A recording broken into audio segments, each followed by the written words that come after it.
Mona Hatoum's art has been making eloquent statements, not only about the Middle East, but about what it is to be human since the 1980s.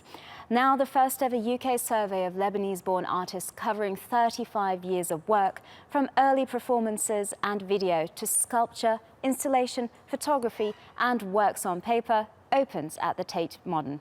Tate World's Myriam Francois reports from London. Mona Hatoum's described as one of the most important and powerful artists of her generation. Her exhibits conjure awe, revulsion, fear and fascination, designed to confront the audience. Mona Hatoum's career has spanned an impressive 35 years of radical ideas expressed through the arts, touching on themes as broad as surveillance, incarceration and Palestinian self-determination. And now, here in London for the first time, her work is being showcased at the Tate Modern. Her immersive work on political issues features a range of styles, from large-scale installations and sculptures to performance and video works in which the body takes central space. Mona first became known for a series of really remarkable performances in the 1980s, which really looked at the position of the individual and dealt very directly with political issues, but also with the fragility and the resilience of the human body. In the early 90s, she started to make installations and sculptures, problematizing ideas around the domestic, for example. But I think what her real appeal is the ability to transcend local issues to deal with universal themes. Some critics view the exhibition as long overdue. Hatoum's award-winning art has seen her nominated for the Turner Prize in 1995, and she is set to be awarded the Hiroshima Art Prize in 2017. Tate, it really continues Tate's commitment to wanting to showcase the work of significant women artists. It feels very timely to be doing this exhibition. It's been a long time in the running. She's been making work for at least 35 years, but I think that her work resonates on so many different levels that it feels a very good moment to be making this exhibition here. The exhibition runs from May 4th to the 21st of August 2016 and is already drawing large crowds as art lovers flock to experience Hatoum's challenging vision of our world. Myriam Francois, Tate World, London. The Sunday Times said one of the most important and powerful artists of her generation finally gets the big British show she deserves. The artist mentioned is Mona Hatoum. Her work is being exhibited at the Tate Modern until the 21st of August.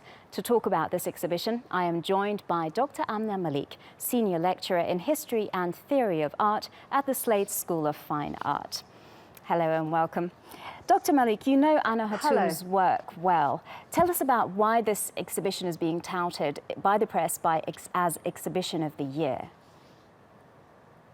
I think there's a number of reasons. One of the reasons is that the question of the Middle East and Middle East conflict is very much at the centre now of British politics, and the journalist who described the show as the Exhibition of the Year made reference to the disputes in the Labour Party. There's a row over anti-Semitism, and Sadiq Khan is possibly going to be our first Muslim mayor. So the Middle East and Middle Eastern politics and Islam are at the centre of British society now, not on the margins. And in some ways, this exhibition is drawing on a 35-year career that's been looking at this history for a very long time. Yes. Well, tell us about some of the prevailing emotions that Mona Hatoum's work inspires. It's a body of work that has, over the years, developed quite far from her early performances, where she used references to the violence in Lebanon or to torture. They were quite literal in that early work. But more recently, the work draws on varying emotions, sometimes playful, sometimes drawing on beauty, but also on violence, on fear. So it's very often very contradictory. The spectator is faced with objects that seem to give a sense of threat and danger and of strangeness. So much of your work has been published and a new one is on the way, where you explore art from Africa, Asia and the Middle East. Tell us about it. Yes, a lot of my writing is about diaspora, and diaspora is typically understood in terms of Jewish exile, but it's also associated with the forced migration of African slaves and the more recent late 20th century migrations from Asia, also the forced migration into Britain from the Middle East as a result of the conflict. So what I'm interested in is looking at artists not just in their relationship to a European history of art, but also how they draw on influences from each other.